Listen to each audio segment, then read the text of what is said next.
Firman Tuhan yang akan saya bagikan hari ini, judulnya adalah pejuang kasih.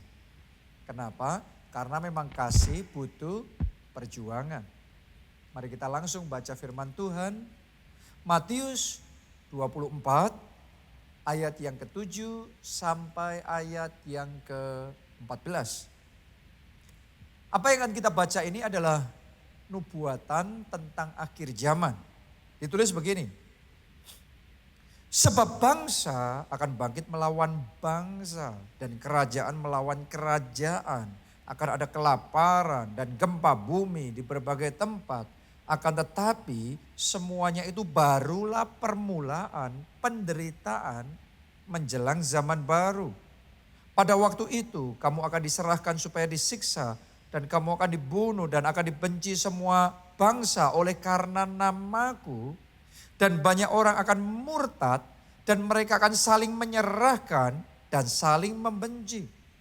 Banyak nabi palsu akan muncul dan menyesatkan banyak orang. Ayat 12, saudara perhatikan. Dan karena makin bertambahnya kedurhakaan, maka kasih kebanyakan orang akan menjadi dingin. Jadi ini adalah nubuatan apa yang akan terjadi di akhir zaman, yaitu kasih kebanyakan orang akan menjadi dingin. Bulan ini kita ada dalam seri khotbah tentang kasih. Kasih itu ada dua. Yang pertama, hukum terutama pertama, kasihilah Tuhan Allahmu. Hukum terutama yang kedua, kasihilah sesamamu manusia. Jadi yang pertama dulu, banyak orang yang mengalami kasihnya sama Tuhan menjadi dingin. Kalau Anda mau renungkan, itu yang sekarang dan hari-hari ini sedang terjadi, bahkan di skala yang semakin masif sejak pandemi.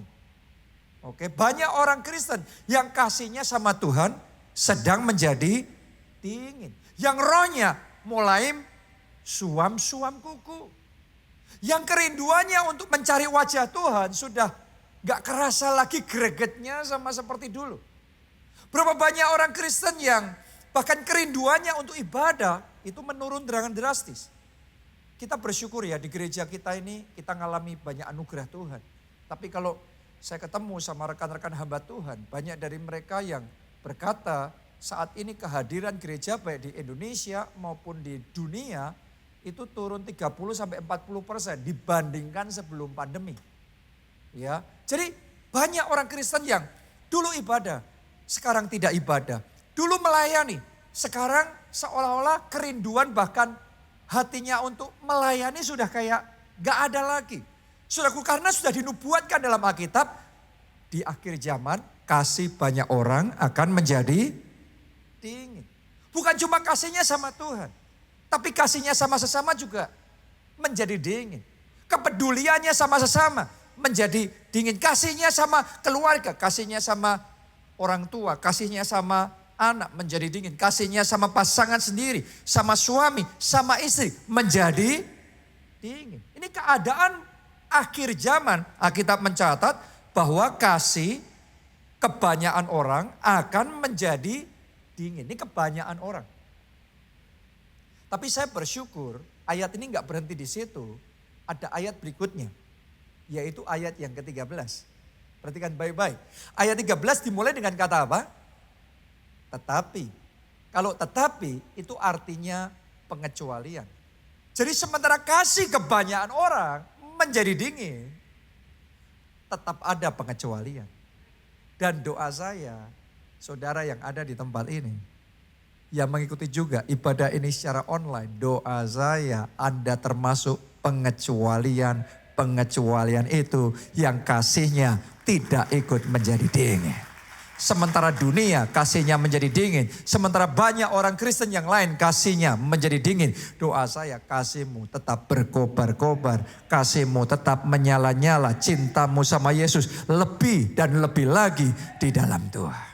Amin. Ditulis ayat yang ketiga. Tetapi orang yang bertahan sampai pada kesudahannya akan selamat.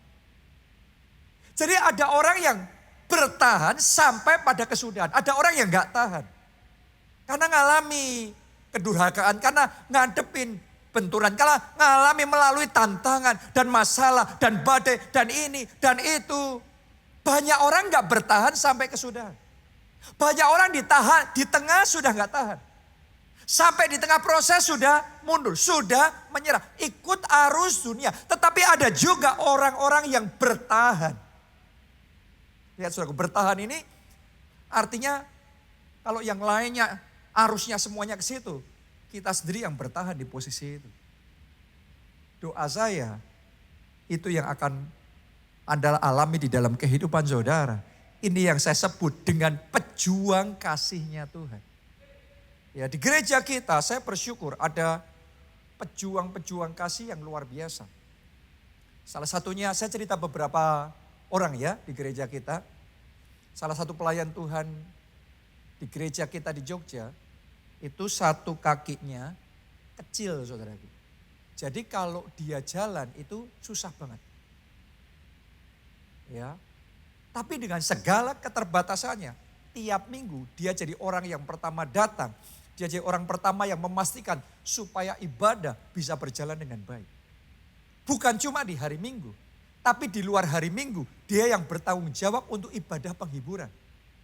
Yang namanya ibadah penghiburan, orang meninggal dunia itu enggak ada jadwalnya, benar apa tidak? Enggak tahu kapan, bisa pagi, siang, sore, malam. Tapi dia selalu ready kapanpun saya siap untuk melayani. Coba Anda renungkan, di saat banyak orang Kristen yang kakinya masih kuat, masih sempurna, bisa jalan dengan mantap. Tapi sudah kehilangan passion untuk melayani. Tapi kita bersyukur. Tuhan ternyata masih bangkitkan pejuang-pejuang kasih yang luar biasa. Yang tidak ikut arus, kasihnya tidak ikut menjadi dingin. Tapi rohnya tetap menyala-nyala dan maju di dalam melayani Tuhan. Itu pejuang kasih, itu enggak terbawa sama arus. Coba Anda renungkan, waktu kemarin pandemi.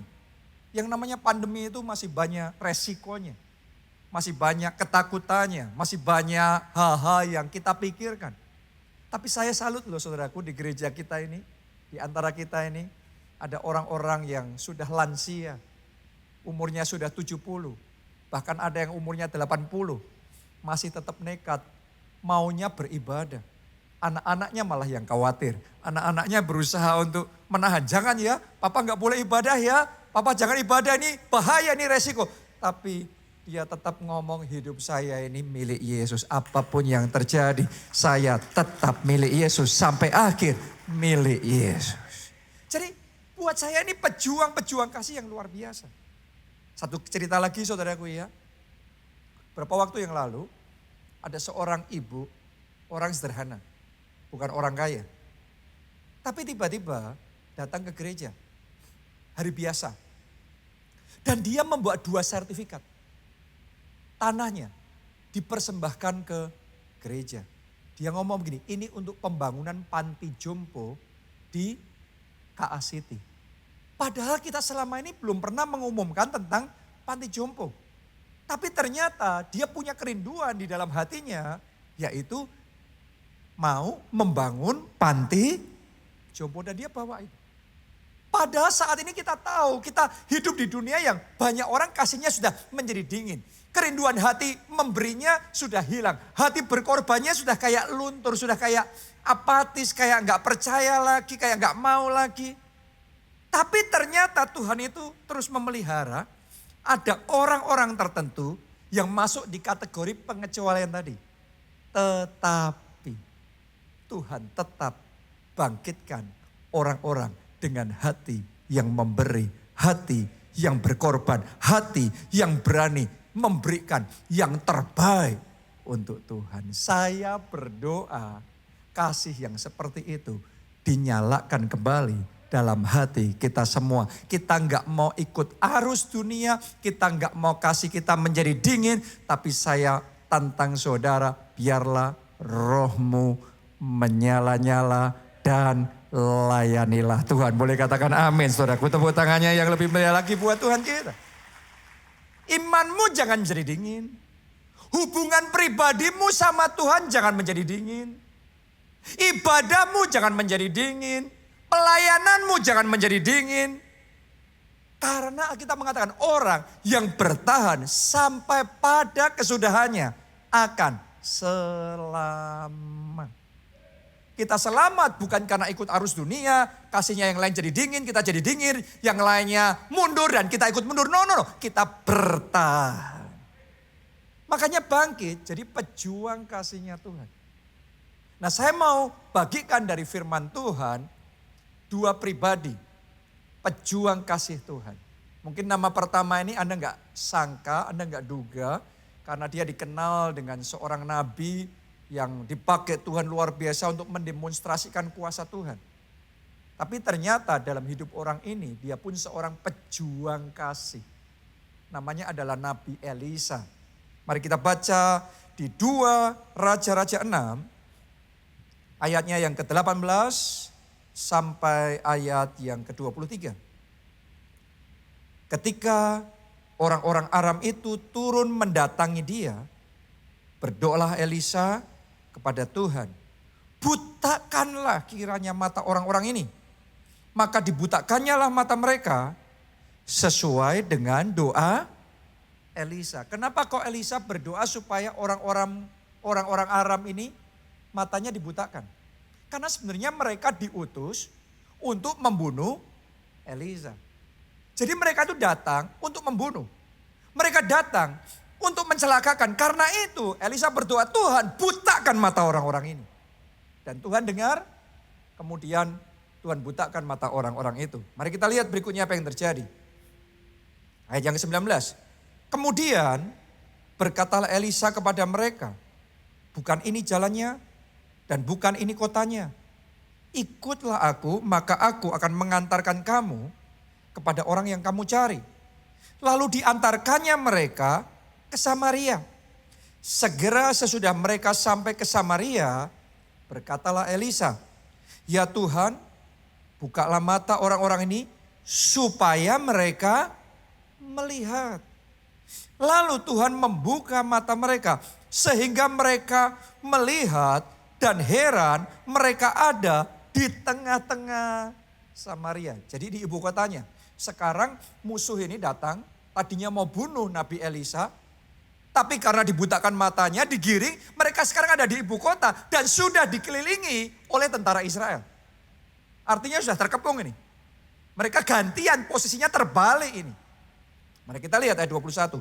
Lalu bertanyalah Raja Israel kepada Elisa, tatkala melihat mereka, kubunuhkah mereka, Bapak? Coba Anda renungkan ini.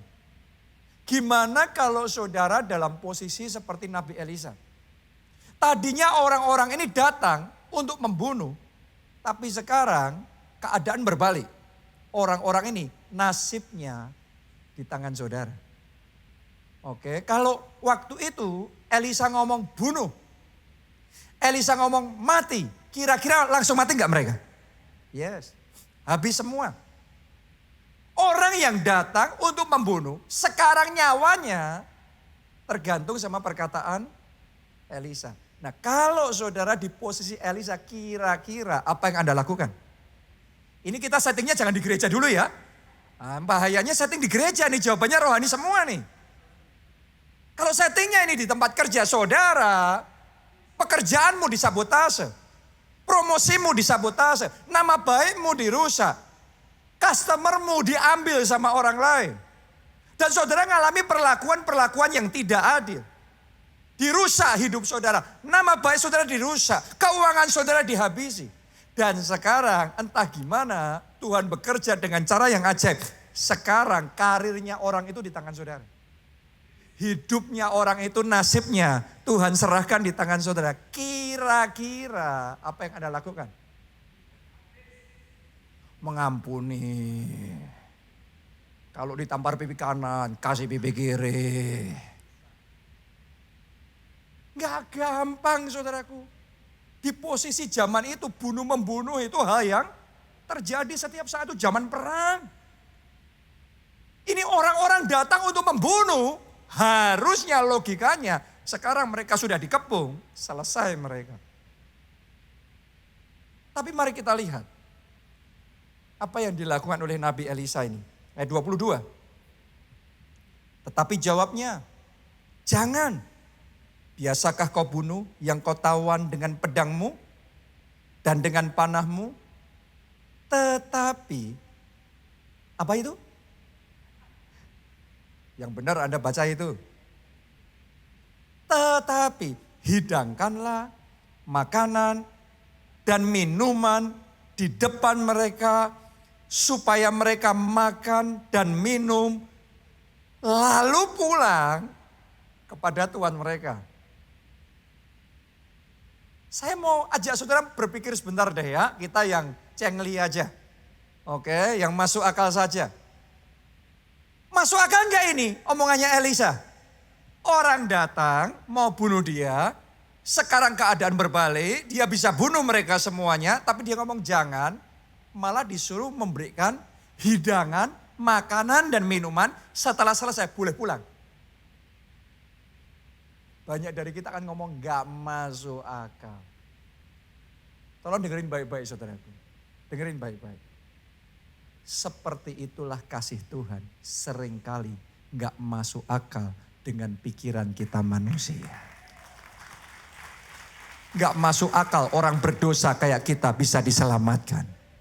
Gak masuk akal kita ini masih dikasih kesempatan lagi setelah sekian kali melakukan kesalahan. Diulangi lagi, berbuat dosa, diulangi lagi. Tapi Tuhan masih mau mengampuni kita. Tuhan masih mau memberikan kesempatan kepada kita. Seringkali kasih Tuhan tidak masuk akal. Buat Raja Israel, buat para tentara yang ada di situ. Yang sudah siap dengan semua senjatanya untuk bunuh orang-orang Aram itu. Mereka dengar ngomong, what? Dihidangkan makanan, minuman, dipestain loh saudara. Setelah itu boleh pulang. Ini enggak masuk akal. Mari kita lihat apa yang berikutnya terjadi. Ayat 23.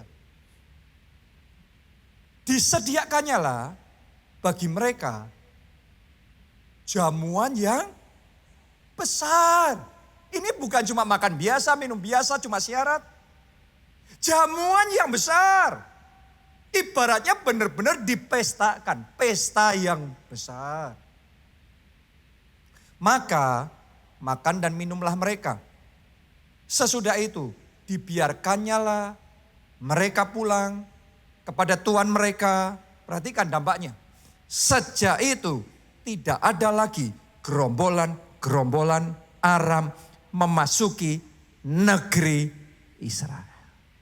Ternyata ini cara menang tanpa perang. Ini cara mengubah lawan menjadi kawan. Kalau hari itu Elisa ngomong bunuh, mati semua mereka. Tapi akan datang gerombolan berikutnya untuk menyerang. Dan gak pernah akan ada selesai. Terus perang akan jalan terus. Tolong dengerin baik-baik. Bisa jadi peperangan di keluargamu yang gak habis-habisnya itu baru akan selesai kalau ada pejuang kasihnya Tuhan di situ yang mau berbesar hati bukan untuk membalas kejahatan dengan kejahatan, tetapi menyediakan jamuan kasih yang besar. Dan kasih itu, kasih Allah itu yang akan bekerja untuk mengubah situasi dan membawa kesatuan dan pemulihan keluarga terjadi. Jadi kita harus membedakan saudaraku ya. Di Alkitab Anda bisa membaca. Ada kemenangan tertentu harus kita dapatkan melalui berperang. Tapi enggak semua. Ada kemenangan tertentu harus kita dapatkan tanpa perang. Dengan kasih. Bisa jadi enggak hubungan rusak antara kita sama orang tua. Hubungan rusak kita sama pasangan kita. Sama teman kita. Baru bisa selesai kalau ada pejuang kasih yang mungkin di perasaannya enggak enak. Enggak masuk akal nih suruh memestakan orang yang datang untuk mencelakakan. Tapi ternyata ketika Elisa lakukan itu, lawan berubah menjadi kawan. Dan kedamaian terjadi. Oh, saya merasakan bahkan sementara saya ngomong seperti ini. Tuhan sedang berbicara kepada seseorang di tempat ini. Anda mau balas dendam kepada orang yang sudah menjahati saudara itu. Tapi Roh Kudus sedang berbicara sesuatu dalam hidup saudara. Doa saya, kasih Allah yang menang. Kasih Allah tidak menjadi dingin karena kedurhakaan, karena kejahatan. Tapi kasih Allah tetap menang. Tepuk tangannya pula yang paling meriah buat Tuhan kita. Saya berdoa kasihmu sama pasanganmu tidak menjadi dingin. Kasihmu sama anak, sama orang tua, sama kakak, sama adik tidak menjadi dingin. Kasihmu sama sesama tidak menjadi dingin. Terlebih lagi kasihmu sama Tuhan tidak menjadi dingin. Oh, saya berdoa firman Tuhan hari ini mengobarkan kembali spirit saudara. Mengobarkan kembali api. Amin. Sekarang pribadi yang kedua. Kalau tadi kita belajar dari Nabi Elisa, yang kedua kita akan belajar dari Obadya. Ini Nabi Obadya yang tercatat dalam Alkitab. Bukan Pastor Obadya, gembala kita. Kita akan baca di dalam 1 Raja-Raja 18, ayat yang kedua sampai ayat yang keempat. Lalu pergilah Elia memperlihatkan diri kepada Ahab. Ahab ini raja Israel yang jahat. Punya istri, namanya siapa? Ingat? Isabel. Isabel ini lebih jahat lagi. Berarti bininya dan lakinya dua-duanya sama-sama gilanya, saudaraku. Ahab dan Isabel ini. Adapun kelaparan itu berat di Samaria. Sebab itu Ahab memanggil Obadya yang menjadi kepala istana. Obadya itu seorang yang sungguh-sungguh takut akan Tuhan. Ya, jadi dia ngikut Tuhan sungguh-sungguh. Ayat 4. Karena pada waktu Isabel melenyapkan nabi-nabi Tuhan, Obadya mengambil 100 orang nabi lalu menyembunyikan mereka. 50 sekelompok dalam gua dan mengurus makanan dan minuman mereka. Coba Anda renungkan yang dilakukan oleh Nabi Obadya ini. Menurut saudara, resikonya kecil apa besar? Rajanya, ratunya, mau nabi-nabi Tuhan dibasmi semua.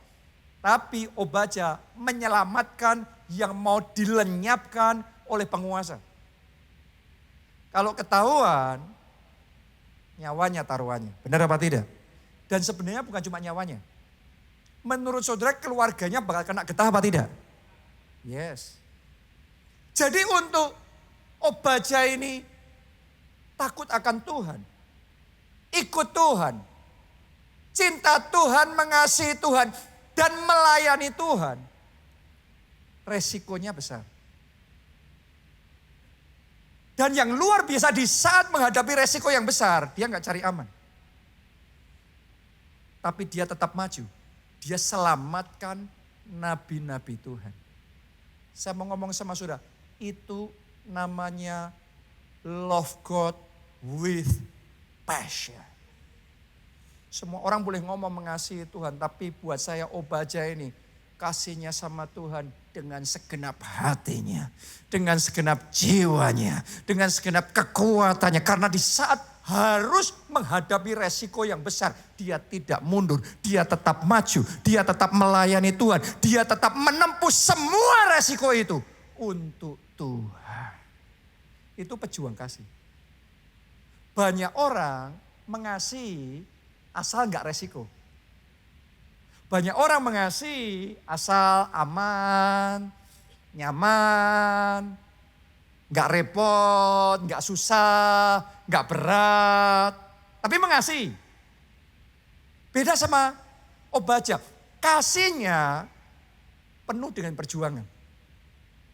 Benar? Ini pejuang kasih. Karena dia kalau berkata mengasihi bukan kasih gampangan, bukan kasih murah. Tapi taruhannya dia backup dengan nyawanya sendiri. Kasihnya dengan disertai perjuangan. Kasihnya disertai dengan pengorbanan. Coba Anda renungkan yang tadi sudah Anda baca. Dia selamatkan 100 nabi itu masing-masing kelompok berapa orang tadi? 50 ya. Dan dia pelihara mereka, dia kasih makan mereka pagi dan petang di masa kelaparan.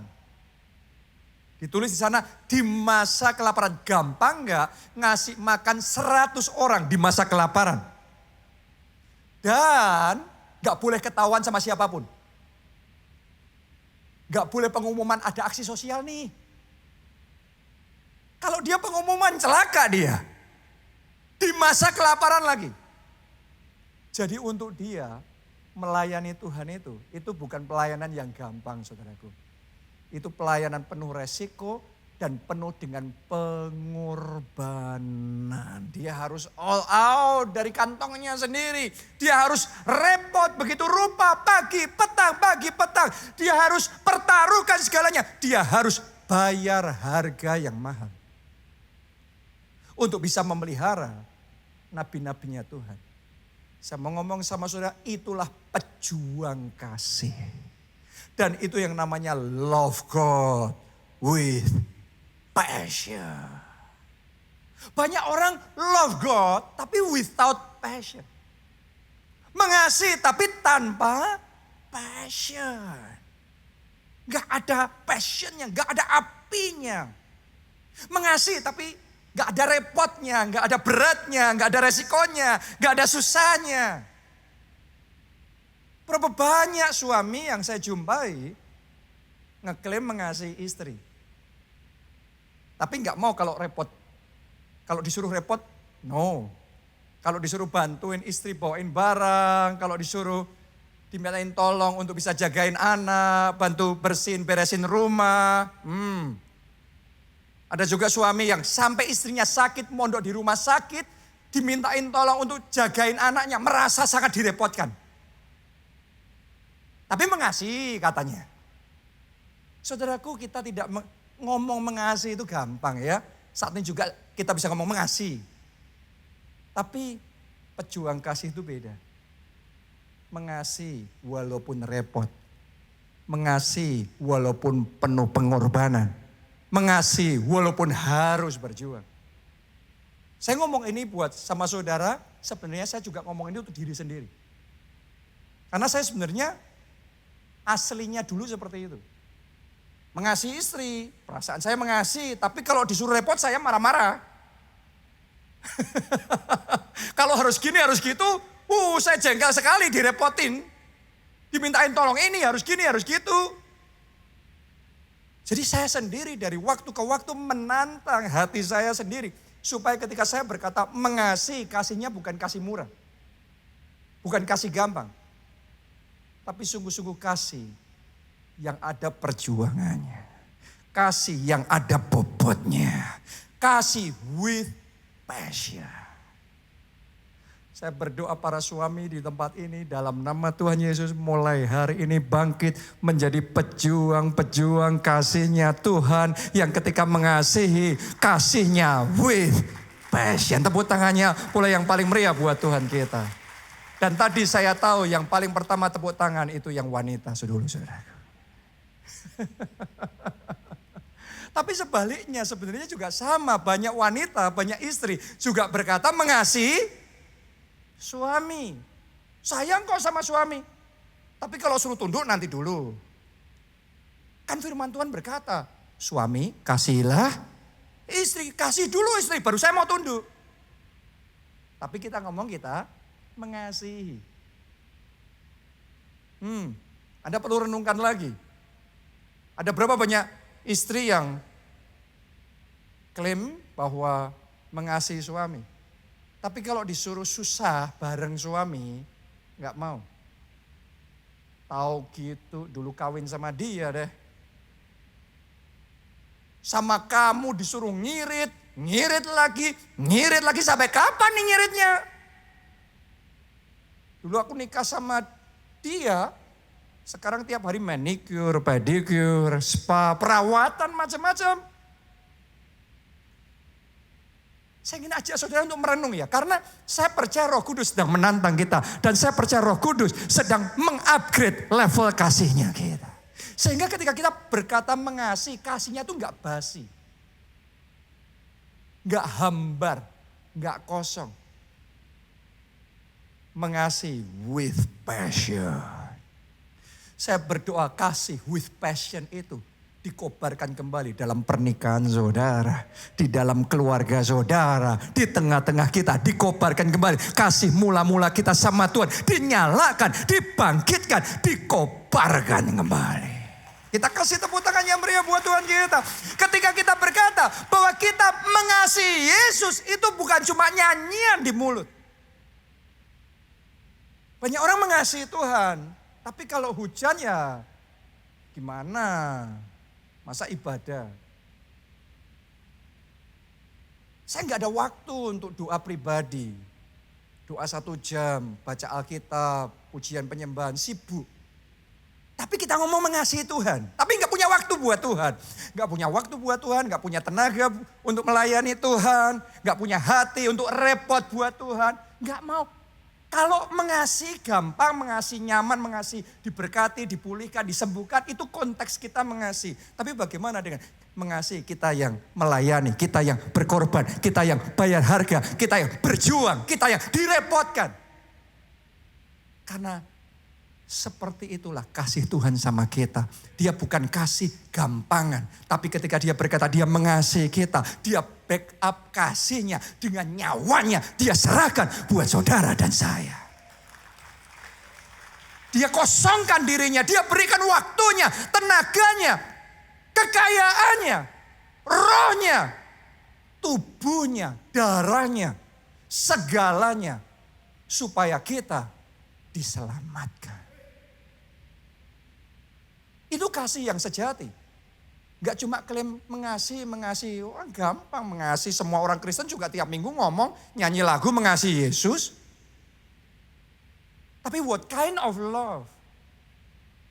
Dan saya yakin firman Tuhan ini sedang dipakai oleh Roh Kudus untuk menginspirasi seseorang di tempat ini. Sehingga mulai hari ini kasihmu tidak lagi dingin. Kasihmu bukan kasih yang hambar, tapi kasih with passion. Mulai hari ini saya ajak saudara, ayo kita banjiri dunia di sekeliling kita dengan kasih Allah. Kenapa? Karena Alkitab sudah ngomong di akhir zaman kasih kebanyakan orang sudah menjadi dingin. Justru sebenarnya di sisi yang lain itu opportunity. Kesempatan saat semua orang kasihnya sudah dingin. Anda minta Roh Kudus penuhi hidupmu dengan kasih Tuhan. Dan dengan kepenuhan kasih Tuhan itu, banjiri orang-orang di sekeliling saudara dengan kasih Tuhan. Karena mereka haus akan kasih, maka kasih Tuhan itu akan menyentuh hidup mereka. Itu akan mengubah, menjamah mereka. Dan akhirnya mereka diselamatkan. Saya ajak saudara, ayo buka hati supaya Roh Kudus ketika berbicara engkau bisa dengar dan engkau bisa respon. Karena ada seseorang di tempat ini yang Tuhan ngomong sama saudara, jangan menunda-nunda kasih. Banyak yang menunda kasih. Hubungan saudara sama orang tua saudara sudah retak sekian lama. Perang dingin karena sesuatu terjadi dan sama-sama gengsi. Untuk telepon lebih dulu, untuk menyapa, untuk menghubungi, memulai lagi terlebih dahulu. Sudah kayak kasihnya sudah menjadi dingin. Tapi Roh Kudus sedang bicara sama saudara. Anda dulu yang mulai. Anda dulu yang menghubungi. Anda dulu yang minta maaf walaupun engkau tidak merasa salah. Anda dulu yang merendahkan hati. Dan untuk saudara melakukan itu enggak gampang loh. Itu gengsi kita harus disembelih loh. Harga diri kita ya. Nggak gampang loh. Dan saya jujur ngomong apa adanya sama saudara. Beberapa dari saudara kalau melakukan itu akan ditanggapi dengan positif. Instantly pemulihan akan terjadi di dalam keluarga saudara. Tapi saya juga perlu ngomong apa adanya. Beberapa lagi yang ketika saudara sudah datang merendahkan diri seperti itu. Bukannya ditanggapi baik, Anda diinjak sekalian. Semakin Anda membaikin orang itu, semakin Anda diinjak sekalian. Karena itulah keadaan di dunia.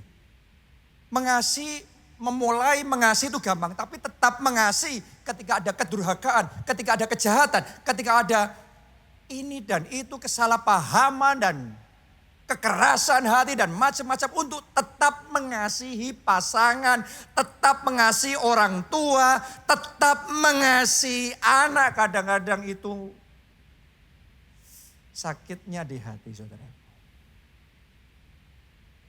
Tapi saya berdoa walaupun engkau mengalami itu, kasihmu tidak menjadi dingin. Karena orang yang bertahan sampai pada kesudahannya, ia akan selamat. Jangan gak tahan, Anda harus tahan. Saya sendiri mengalami berapa kali kejadian. Saya awalnya orang yang suka bantu orang lain yang susah. Saya saat dia gak punya pekerjaan, kita kasih pekerjaan. Saat dia bermasalah dalam hutang, kita bantu beresin semuanya, clear. Saat dia nggak punya pekerjaan, saat dia nggak punya tempat tinggal, kita usahakan dia bisa punya tempat tinggal. Saat punya masalah legal, kita backup semuanya sehingga clear. Tapi setelah semuanya selesai, beberapa waktu kemudian, justru orang seperti itu yang nusuknya paling tajam, nyerangnya paling kuat, fitnahnya paling mengerikan. Setelah semua yang Anda lakukan dan kemudian Anda di posisi seperti itu, kira-kira apa yang Anda rasakan di hati? Mungkin saudara akan kecewa. Mungkin Anda merasa percuma lah ngelakuin semuanya, percuma. Nolongin orang itu percuma. Kasih banyak orang jadi dingin karena kedurhakaan. Mungkin ada di tempat ini yang mengalami seperti yang saya alami, tapi doa saya sama seperti Tuhan pulihkan hati saya, Tuhan juga pulihkan kembali hati saudara. Dulu hati saya karena ngalami kayak gitu, jadi dingin, saya jadi mengeraskan hati, gak mau lagi untuk nolongin orang, gak mau lagi untuk jadi berkat, jadi saluran berkat, karena ngalami itu berulang kali. Akhirnya saya sempat berhenti, kasihnya menjadi dingin. Sampai di satu titik, Roh Kudus sendiri yang bekerja dan jamah hati saya. Dia bebat semua kekecewaan, luka hati saya, dia sembuhkan, dia jamah. Dia segarkan, dia baharui saya kembali. Saya bangkit kembali. Dan oleh anugerahnya saya bersyukur, sekarang saya tetap mau bergerak maju, jadi berkat, gak peduli orang itu balas baik atau tidak baik. Pokok hidup saya ini harus jadi berkat. Oke, karena saya tuh tahu saudaraku, kalau saudara jadi berkat buat orang lain, nolongin orang lain, nanti Anda akan ngalami juga. Ada sebagian yang akan membalas baik sama saudara, tapi ada sebagian yang mungkin pahit yang akan Anda rasakan. Tapi saat saudara ngerasain seperti itu tantangan saudara, apakah kasihmu menjadi dingin? Atau engkau bertahan sampai pada kesudahannya, tetap konsisten mengasihi, tetap jadi berkat bagi banyak orang. Karena gak bisa disangkal. Saya mau ngomong sama saudara, saya kenal Tuhan yang saya sembah. Firman-Nya ya dan amin. Kalau saudara menabur kebaikan, tidak akan pernah yang namanya tuayan saudara tidak Anda terima. Dia yang akan pastikan Anda terima tuayanmu. Mungkin bukan melalui orang itu, tapi melalui 1001 cara. Dia akan bukakan tingkap langit dan curahkan berkat sampai berkelimpahan dalam hidup saudara. Sehingga ketika saudara melakukan semuanya itu, hatimu murni. Melakukan bukan berharap dari manusia. Melakukan semuanya untuk Tuhan. Saya ajak saudara semua, ayo kita yang berkata mengasihi Tuhan.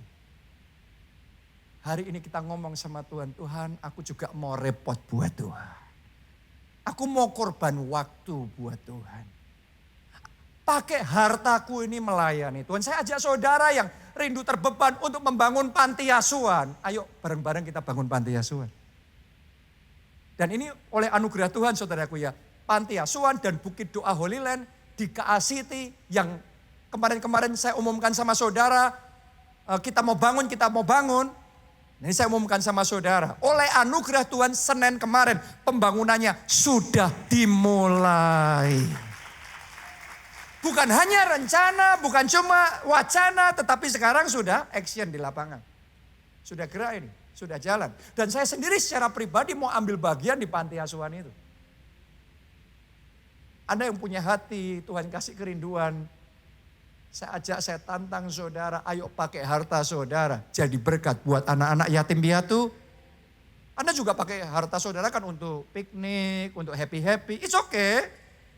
Tapi kenapa tidak Anda juga pakai harta saudara jadi berkat buat anak-anak yatim piatu? Anda yang kepingin untuk dipakai oleh Tuhan, membangun bukit doa Holy Land, sehingga kegerahan doa nanti jalan lebih powerful lagi. Untuk rencana Tuhan, untuk perluasan kerajaan Allah. Ayo terlibat, do something. Kita nggak bisa melakukan semuanya. Tapi apa yang kita bisa lakukan, mari kita kerjakan untuk Tuhan. Anda yang punya talenta untuk memuji, menyanyi, kenapa nggak saudara jadi pemuji? Pemuji penyembahnya Tuhan di gereja. Pemusiknya Tuhan, penarinya Tuhan. Saya ajak saudara, Anda yang punya hati cinta anak-anak, ayo jadi guru kids. Apa yang bisa engkau lakukan buat Tuhan? Ayo lakukan. Jangan lagi kita cuma nyanyi mengasihi Tuhan. Let's do something for Him. Pakai talentamu, pakai waktumu, pakai hartamu, pakai apa yang bisa engkau lakukan. Lakukan untuk menyenangkan hati Tuhan. Jangan kasihmu hampa, jangan kasihmu menjadi dingin. Kita mau orang yang bertahan sampai kesudahannya. Tetap menyala-nyala, tetap berkobar-kobar, tetap cinta Yesus. Iya selama. Biarlah rohmu menyala-nyala dan layanilah Tuhan. Ada yang mau kita kasih tepuk tangan yang paling meriah buat Tuhan kita. Mari semuanya bangkit berdiri. Pertolonganku datang darimu.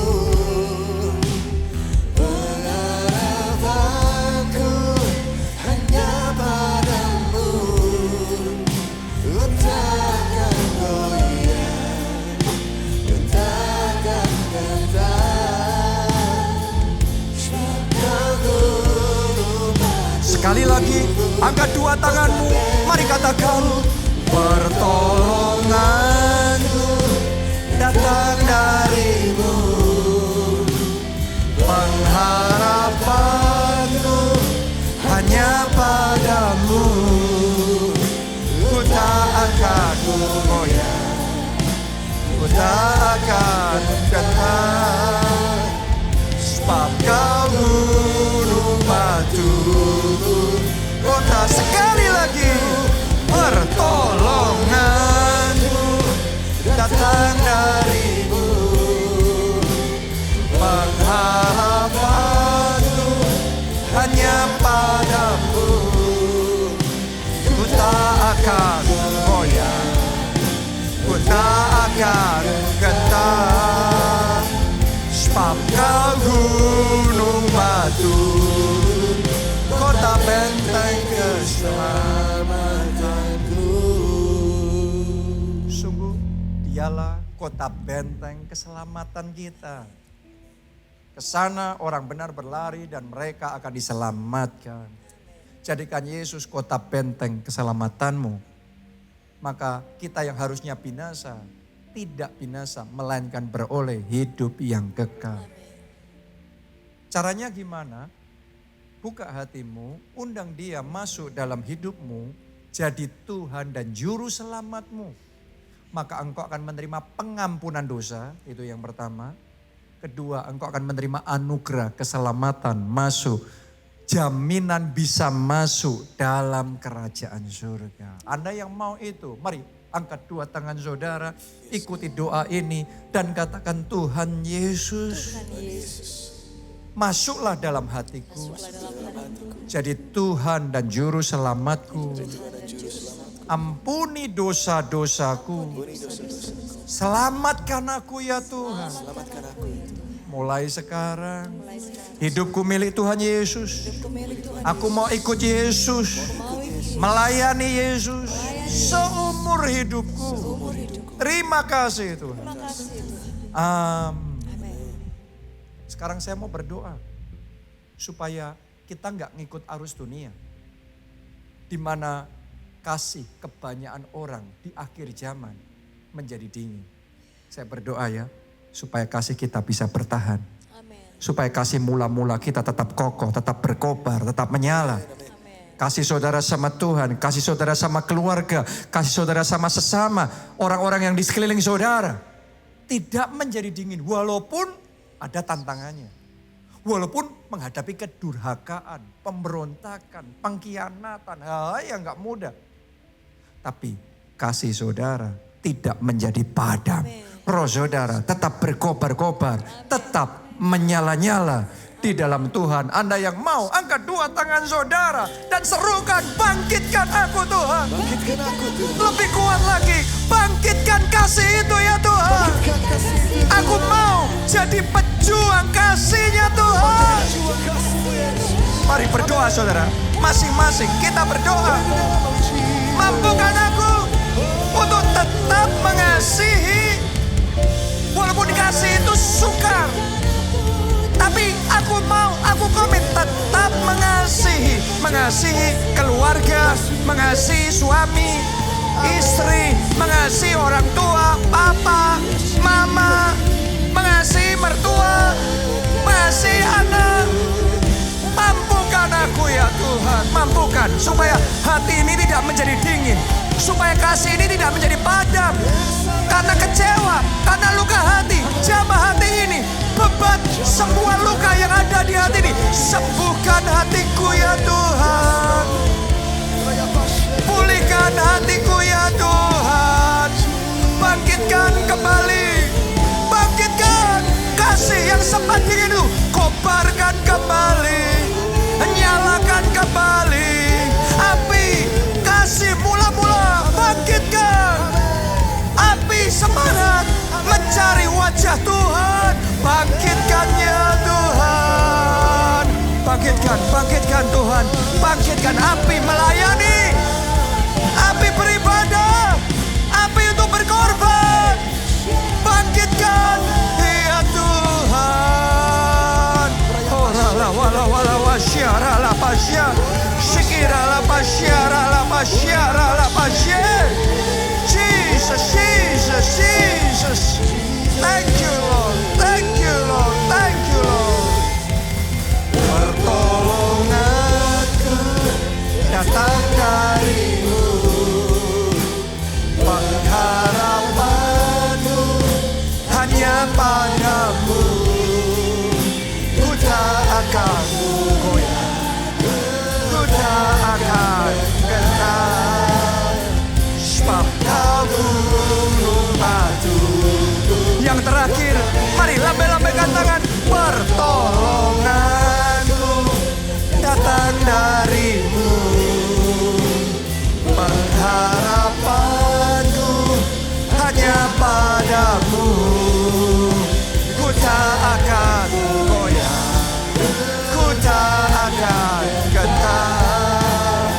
Sebab Kau gunung batuku, kota benteng keselamatanku. Sebab Kau gunung batuku, kota benteng keselamatanku. Sebab Kau gunung batuku, kota benteng keselamatanku. Haleluya. Terima kasih. Haleluya. Mari yang kedua tangan saudara dan aminkan berkat Tuhan ini. Diberkati saudara oleh Tuhan. Diberkati keluargamu oleh Tuhan. Diberkati studi dan pekerjaan saudara oleh Tuhan. Diberkati kesehatan dan masa depan saudara oleh Tuhan. Dan diberkati pertumbuhan rohani serta pelayananmu oleh Tuhan. Dalam anugerah Allah Bapa, cinta kasih Yesus Kristus dan persekutuan dengan Roh Kudus sekarang sampai selama lamanya. Mari bersama-sama kita katakan amin.